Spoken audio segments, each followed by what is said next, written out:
Hola, sóc la Ona i us recomano aquest llibre perquè hi ha 5 històries i cada història té un sentiment. L'invitado va de que has de tindre més amics i de compartir. El bultos extraños va de que està estirat al llit i pensa que té molts bultos, però s'aixeca i no té res. El té de lágrimas va de la tristesa, perquè t'expliquen coses tristes de la vida. Arriba y abajo va de que tu no pots estar a 2 llocs alhora, aunque siguis molt ràpid. Si estàs a dalt, no pots estar a baix.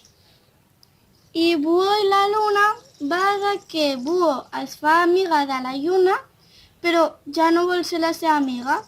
Està al llit estirat perquè ja s'havia d'anar a casa i té por perquè no hi ha llum. Arriba la lluna i li fa llum i ja es tornen a fer amics. I per això us recomano aquest llibre i adeu.